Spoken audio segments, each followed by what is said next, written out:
നമസ്കാരം. മലയാളി വാർത്തയിലേക്ക് സ്വാഗതം. കൊല്ലം ജില്ലയിലെ തെന്മല ഗ്രാമപഞ്ചായത്തിന് സമീപമാണ് ഇത്തരത്തിൽ ഒരു വൃദ്ധജനങ്ങളെ പാർപ്പിക്കുന്ന ഒരു പുനർജനി എന്ന് പറഞ്ഞ ഈ ഈ സ്ഥലത്ത് ഈ വൃദ്ധരായിട്ടുള്ള വളരെ പ്രായം ചെന്ന 70 വയസ്സിനധികം പ്രായമുള്ള വൃദ്ധരായവര് ആ നടത്തിപ്പുകാരൻ മാനസികമായും ശാരീരികമായും ലൈംഗികമായും പീഡിപ്പിച്ചു എന്നുള്ള വാർത്തയാണ് പുറത്തു വന്നിരിക്കുന്നത്. ആ പീഡനം സഹിക്കവയ്യാതെ 3 സ്ത്രീകളാണുള്ളത്. അതിൽ ഒരു സ്ത്രീ കിടപ്പ് രോഗി, മറ്റു 2 സ്ത്രീകളും അതേ കണക്ക് കെയർ ടേക്കറായിട്ട് വന്നെടുത്ത് മോശമായിട്ട് സംസാരിക്കുകയും ഈ 2 സ്ത്രീകൾ മാനസികമായിട്ടുള്ള പിരിമുറുക്കം ഇത്രയും പ്രായാധിക്യത്വം കൊണ്ട് വാർദ്ധക്യത്തിലെത്തി അവസാന നാളുകളിൽ അല്പം ഭക്ഷണവും കഴിച്ച് ജീവിച്ച് മരിക്കാമെന്നുള്ള ഒരു ആശ്വാസത്തിൽ വന്ന് അഭയം തേടിയ ഒരു അഭയ കേന്ദ്രത്തിലെ ആ നടത്തിപ്പുകാരനാണ് ഇത്രയും ക്രൂരമായിട്ട് ഈ വൃദ്ധരായവരോട് പെരുമാറിയത്. അവരെ ആ കിടക്കുന്ന സ്ഥലത്ത് നിന്ന് എടുത്തോണ്ട് പോവുകയും പൂർണ്ണ നഗ്നരായിട്ട് എടുത്തോണ്ട് പോവുകയും അവരെ പീഡിപ്പിക്കുകയും ചെയ്യുന്ന ഒരു തവണയല്ല. ഈ പറയുന്ന വാക്കുകളിൽ ഒരു തെറ്റുമില്ലാതെ നിരന്തരം അവർ പറഞ്ഞുകൊണ്ടിരിക്കുന്ന ആ ഭയപ്പെട്ട് അവർ ഓടിപ്പോകുന്ന വഴിക്ക് ഏതാണ്ട് ഉള്ള ഏരിയയിലാണ്, ഏതാണ്ട് 20 ഏക്കറോളം വരുന്ന സ്ഥലത്തിന് നടുവിലായിട്ടാണ് ഇത്തരത്തിലൊരു സ്ഥലം. ആ സ്ഥലത്ത് നിന്ന് ഇറങ്ങി പോകുമ്പോൾ അതിന് തൊട്ട് സമീപ പ്രദേശത്തുള്ള ഒരു വീട്ടമ്മ കാണുകയും ഈ വൃദ്ധരായവർ എവിടാണ് പോകുന്നതെന്ന് ചോദിക്കുക, അവരോട് സത്യാവസ്ഥ തുറന്നു പറഞ്ഞിരിക്കുകയാണ്, വെട്ടി തുറന്നു പറഞ്ഞിരിക്കുകയാണ്. ആ ഞെട്ടലാണ് ഈ പ്രദേശവാസികളും ഈ പ്രദേശത്തുള്ളവരും. എന്തായാലും വളരെ ദുഃഖകരമാണ്. പലവിധ പീഡനങ്ങളും അക്രമങ്ങളും കൊലപാതകങ്ങളും ദൈനംദിനം നമ്മൾ വാർത്തകൾ റിപ്പോർട്ട് ചെയ്യുമെങ്കിലും ഇത്തരത്തിൽ അഭയ കേന്ദ്രത്തിൽ വൃദ്ധരായിട്ടുള്ള ഇത്തരം വയോജനങ്ങളെ പീഡിപ്പിക്കുക, അവരെ മാനസികമായി അവരെ തകർക്കുക അല്ലെങ്കിൽ അവർക്ക് ബുദ്ധിമുട്ടിക്കുക എന്ന് പറഞ്ഞാൽ വളരെ അപൂർവങ്ങളിൽ അപൂർവമാണ്. എന്തായാലും അത്തരത്തിലുള്ള വ്യക്തിക്ക് തക്കതായ ശിക്ഷ കിട്ടാൻ വേണ്ടുന്ന അന്വേഷണ നടപടികളും അതിന്റെ കാര്യങ്ങളുമായിട്ട് തെന്മല പോലീസ് കേസെടുത്തിട്ടുണ്ട്, അദ്ദേഹത്തിനെ അറസ്റ്റ് ചെയ്തിട്ടുണ്ട്. എന്തായാലും ഇത്തരത്തിലൊരു സംഭവം നടന്നത്. എന്തായാലും അവരെ ആ വയോജനങ്ങളെ വൃദ്ധരായവരെയും എല്ലാവരെയും ഗാന്ധി ഭവൻ ഏറ്റെടുത്ത് കൊണ്ടുപോയിരിക്കുകയാണ്. അവർക്ക് ഇനിയെങ്കിലും സ്വസ്ഥമായിട്ടുള്ള ഒരു ജീവിതം അല്ലെങ്കിൽ അവർക്ക് കിട്ടട്ടെ. എന്തായാലും ആ വീട്ടമ്മ, ഈ സമീപ പ്രദേശത്തുള്ള വീട്ടമ്മ എടുത്ത് ചോദിച്ചപ്പോൾ ആ വീട്ടമ്മ എന്താണ് നമ്മളോട് പറയുന്നതെന്ന് നമുക്ക് കേൾക്കാം. എവിടെ വെച്ചാണ് ഇവരെ കണ്ടത്? ഞങ്ങൾ ഇന്നലെ പുനലൂർ പോകാനായിട്ട് ഞാനും എൻ്റെ മോളും കൂടെ ഞങ്ങളിങ്ങനെ പുറത്തോട്ട് ഇറങ്ങിയപ്പം അവിടുന്ന് 2 പേരും നടന്നു വരുന്നത്. അന്നേരം വയ്യാത്തവരാന്ന് എനിക്ക് തോന്നി, മനസ്സിലായി കണ്ടപ്പോൾ. ഞാൻ എന്നിട്ട് അവള് പറഞ്ഞു അമ്മ തൊഴിലുറപ്പിന് പോയവരായിരിക്കും. ഞാൻ അല്ല, അത് എനിക്ക് തോന്നുന്നു ആ മേളിൽ നിന്ന് വരുന്നതാന്ന് പറഞ്ഞുകൊണ്ട് ഞാൻ അവിടെ നിന്ന്. അപ്പൊ ഇവള് പറഞ്ഞു, ഞാൻ ചോദിച്ചു നിങ്ങൾ എവിടെ പോവാ? എന്റെ അമ്മയെ എന്റെ മോളെ ഞങ്ങളെ ഒന്നും പറയല്ലേ എന്ന് കൈകൂപ്പി. ആദ്യമേ ഇത് പറയാ തൊഴുതുകൊണ്ട് കൈകൂപ്പിയ കൈകൂപ്പിക്കൊണ്ടാ പറയുന്നത്. അപ്പൊ ഞാൻ ചോദിച്ചു എന്തോ പ്രശ്നം? ഇല്ല ഞങ്ങൾ പോവാ, ഞങ്ങൾ ചാകാൻ പോവാ, ഞങ്ങൾ പോവാന്ന് പറഞ്ഞു. ഞാൻ ചോദിച്ചു നിങ്ങൾ അവിടെ നില്ല്, ഞാൻ 2 പേരെയും പിടിച്ചവിടെ നിർത്തിയപ്പോഴത്തേക്കിന് എന്നോട് ഞാൻ ചോദിച്ചു കാര്യം പറ, എന്താന്നുള്ള കാര്യം പറഞ്ഞു. ഞങ്ങൾ ഇവിടെ അടുത്ത് താമസിക്കുന്നു, ഏതെങ്കിലും പോലീസുകാർ വന്ന് ചോദിച്ചാൽ നിങ്ങൾ ഇതിലെ 2 പേര് പോകുന്ന കണ്ടോണ്ട് ചോദിച്ചാൽ ഞങ്ങൾ കണ്ടില്ലെന്ന് പറയാൻ പറ്റുമോ? അതുകൊണ്ട് നിങ്ങൾക്ക് എന്തെങ്കിലും കുഴപ്പം പറ്റിയാൽ ഞങ്ങളെ അവർ ചോദ്യം ചെയ്യും, അതുകൊണ്ട് നിങ്ങൾ പറഞ്ഞേ പറ്റുള്ളൂ എന്ന് പറഞ്ഞു. ഞാൻ 2 പേരും പിടിച്ചവിടെ നിർത്തി. അന്നേരം പറയാം എന്റെ മോളെ എന്നാ ഞാൻ പറയാം. ഇല്ല പറഞ്ഞില്ല, ആദ്യം പറഞ്ഞില്ല.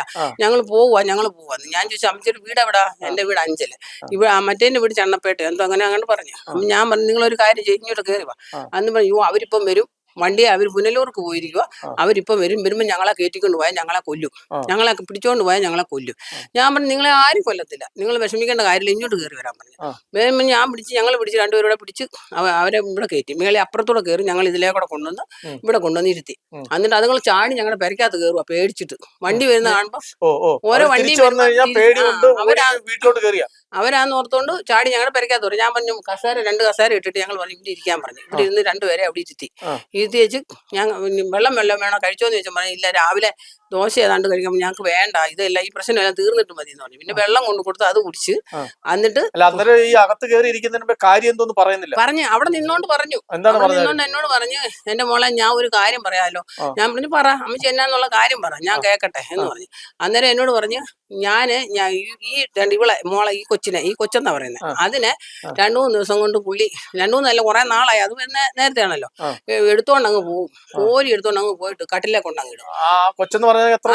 വണ്ണം കുറഞ്ഞ ആ പുള്ളിക്കാരത്തില്ല കറുത്ത, അതിന് എത്ര വയസ്സുണ്ട്? പിന്നെ അവർക്ക് തന്നെ അറിയത്തില്ല അവർക്ക് എത്ര വയസ്സുണ്ടെന്ന് ചോദിച്ചിട്ട് അറിയാൻ മേലെന്നാ പറയുന്നത്. നമുക്ക് അറിയത്തില്ല അവർക്ക് എത്ര വയസ്സുണ്ടെന്ന്.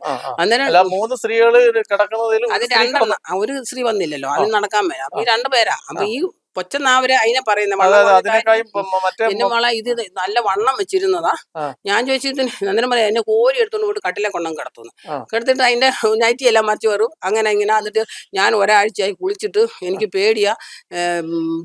ക്യാമറ വെച്ചിട്ടുണ്ടെന്ന് അവിടെ. ആ. ക്യാമറ വെച്ചിട്ടുണ്ട്. എന്നിട്ട് പുള്ളി ക്യാമറയ്ക്കകത്തൂടെ ആ. എന്തൊക്കെയോ കണ്ടിട്ട് നീ അങ്ങനെ ഇങ്ങനെ നിന്റെ അതെങ്ങനെ ക്യാമറ എവിടെ വെച്ചേക്കുന്നത്? ബാത്റൂമിൽ അവിടെ പുള്ളി എനിക്ക് വന്ന് വീഡിയോ പിടിക്കുന്ന പോലെ പിടിക്കുന്നതായിരിക്കും. ഇവർക്ക് മനസ്സിലാകാഞ്ഞിട്ടാണോ എന്നറിയില്ല. ഇവരത് എന്നിട്ട് പുള്ളി പറഞ്ഞത് നിങ്ങൾ ആരോടെങ്കിലും പറഞ്ഞു ഞാൻ ഓഫ് ചെയ്യുമെന്ന് പറഞ്ഞത്. ആ. ഓഫ് ചെയ്ത് വെച്ചിട്ടുണ്ടെന്ന് പറഞ്ഞോണ്ടാ ഈ ബഹളം വെക്കുമ്പോൾ പുള്ളി എന്നത് ഓഫ് ആക്കുന്നു. അങ്ങനെ പറഞ്ഞേ. ഞങ്ങളോട് പറഞ്ഞ കാര്യങ്ങൾ തന്നെ അവര് മെമ്പറോടും പറഞ്ഞത് പോലീസിനോടും പറഞ്ഞത് ഒരു വാക്ക് പോലും തെറ്റിച്ചിട്ടില്ല. അപ്പൊ അവര് നുണ പറയുന്നതല്ല. അതുങ്ങളുടെ അനുഭവമാണ് അതുങ്ങൾ പറഞ്ഞത്. കണ്ണുനീരങ്ങ് ഒഴുകുക രണ്ടിന്റെ കൂടെ. പ്രായമായ സ്ത്രീകള് അത് പറയാം. ഈ പുള്ളിക്കാരത്തേക്ക് ഞാനിത് പറയുമ്പം വല്ലവരും ഓർക്കും അതിനെ കൊണ്ട് ഒന്നിനും കൊള്ളത്തില്ല, നീയാ നല്ലത്, നീ എന്റെ കൂടെ പോരുന്നു, ഇതിനെ വിളിക്കാൻ. അതിന്റെ കൈ 2 വടിയുണ്ട്. ആ വടി വെച്ച് ഞാൻ അയാൾക്കൂടെ ഒരു പ്രാവശ്യം ഒരു കുത്തി. പിന്നെ ഞാൻ ആ വടി കൊണ്ടാ ഞാൻ ഇന്നലെ രാത്രി ഉറങ്ങിയിട്ടില്ല. ഞങ്ങൾ രാത്രി ഇറങ്ങി പോരാൻ തുടങ്ങിയതാ. അപ്പൊ ഇരുട്ടായതുകൊണ്ട് ഞങ്ങൾക്ക് പേടിച്ചിട്ട് ഇന്ന് രാവിലെ അപ്പൊ ഇവര് പുനലൂര് പോവാന്ന് പറഞ്ഞു. അന്നേരം അവിടെ ഒരു പെങ്കൊച്ചു ഇതിന് ഫുഡ് ഉണ്ടാക്കാൻ വന്നല്ലോ. അപ്പൊ ഫുഡൊക്കെ അന്നേരം അത് കഥ അടച്ചില്ല.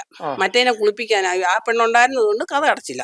മറ്റേ അല്ലെങ്കിൽ ഇവര് പുറത്തു പോകുമ്പോൾ കഥ പൂട്ടിയിട്ടാ പോകുന്നത്. അതിന്റെ അടുത്ത് മോശമായിട്ടൊക്കെ സംസാരിച്ചു. അതിന്റെ അടുത്തും അത് ആരോഗ്യമുള്ളതായോണ്ട് ഇല്ല. അത് ഇറങ്ങി ഈ തള്ളയുടെ അടുത്തല്ല, മറ്റേ ആ പെണ്ണ് 2 ദിവസം മുന്നേ വന്നപ്പോ അതിനോട് എന്തോ പറഞ്ഞിട്ട് അത് ഇട്ടിട്ട് പോയിട്ട് പിന്നെ രണ്ടാമത് പിന്നെ വന്നതാ പെണ്ണ് അതിന്റെ കെട്ടുവിനുമായിട്ട് വന്ന്. അന്നേരം ഈ തള്ള ഇവര് മറ്റേനെ കുളിപ്പിക്കാൻ ബാത്റൂമിൽ കയറ്റുന്ന സമയത്തിന് ഇതുങ്ങൾ 2 കൂടെ ഇറങ്ങി ഓടിയതാ.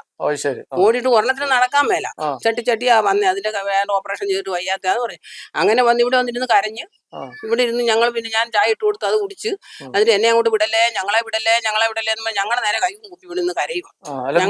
ഇത്രയും വർഷമായിട്ട് നടക്കുന്നതിൽ നമുക്ക് അങ്ങനെയുള്ള നമുക്കറിയത്തില്ല, ഇങ്ങനെയൊന്നും ഞങ്ങൾക്ക് അറിയത്തില്ല. പക്ഷെ നമ്മൾ ആരെങ്കിലും ചെന്നാ അവർ കാണിക്കത്തൊന്നുമില്ല. അത് വേറെ കാര്യം. നമ്മൾ അവിടെ വാതിലോട്ട് ചെന്നാ ഇപ്പൊ ഇങ്ങോട്ട് കേറണ്ട ഒരു മനുഷ്യനെ കയറ്റി കാണിക്കത്തില്ലായിരുന്നു.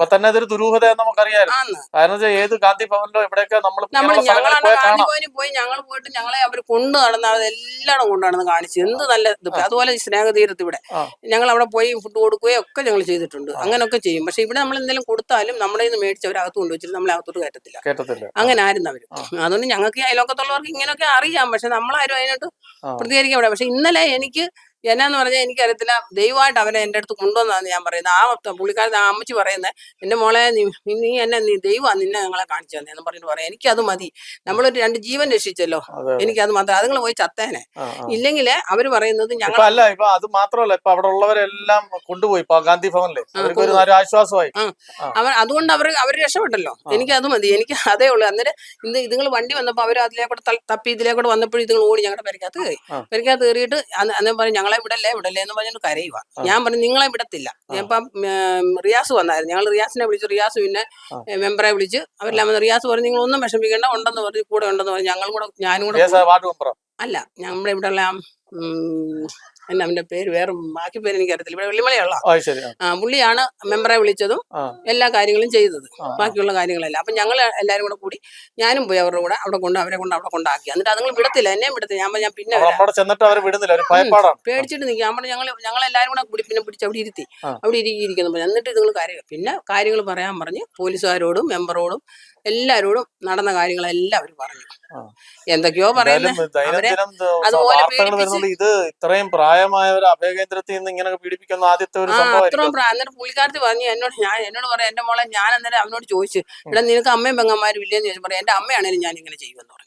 അങ്ങനെ പറഞ്ഞു പുള്ളി. മാനസികമായ എന്തെങ്കിലും പ്രശ്നമുണ്ടോ നമുക്ക് അറിയത്തില്ല കേട്ടോ. അല്ല, പക്ഷേ ഈ മദ്യപിച്ച് കഴിഞ്ഞതിന് ശേഷം രാത്രിയിലാണല്ലോ ഈ പ്രശ്നം. മദ്യപിക്കുന്നതിന് മുമ്പ് രാവിലെ ഒന്നും കുഴപ്പമില്ലെന്നാണ് പറയുന്നത്. ആയിരിക്കും, നമുക്കറിയത്തില്ല. എന്നിട്ട് ആ വയ്യാത്ത ആ വണ്ണം കുറഞ്ഞ അതിന്റെ വായിക്കകത്ത് മദ്യം കൊണ്ടുവന്ന് അതിനെ എടുത്തുകൊണ്ട് പോയി കട്ടിലെ കൊണ്ട് കിടത്തിയിട്ട് അതിന്റെ വായിക്കകത്ത് മദ്യം ഒഴിച്ചു കൊടുക്കും. അത് കിടന്ന് കാറും എനിക്ക് വേണ്ട, എനിക്ക് കുടിക്കത്തില്ല, ഞാൻ അങ്ങനെ കുടിക്കാന്ന് പറഞ്ഞാൽ എന്നാലും ഒഴിച്ചു കൊടുക്കുന്നു. എന്നിട്ടാണ് പുള്ളി ഓരോന്ന് ചെയ്യുന്നതെന്ന് നമുക്കറിയത്തില്ല. എങ്ങനെ ഇത്രയും ബഹളം വെച്ചാൽ പോലും കേൾക്കത്തില്ല. മലയുടെ നാടുക്കല്ലേ ഇത്. അങ്ങനെയുണ്ട്. മലയുടെ നാട് ആരും കേൾക്കുന്നില്ല. പിന്നെ ഇപ്പൊ അവരവിടെ താമസിക്കാൻ വന്നോണ്ട് അവർക്ക് അവിടെ എന്തോ ബഹളമൊക്കെ കേൾക്കാം. അന്നേരം പട്ടി കുറയ്ക്കുന്നതുകൊണ്ട് അവർക്ക് അങ്ങോട്ട് കേൾക്കാനും ശരിക്കും കേൾക്കത്തുമില്ല, പോകാനും പറ്റത്തില്ല. ആരും അന്വേഷിക്കുന്നില്ല, തിരക്കൊന്നുമില്ലായിരുന്നു. എന്താ അവിടെ നടന്നതെന്ന് നമുക്കറിയത്തില്ല. ഇന്നലെ ഏതായാലും നടന്നത് ഇങ്ങനെ.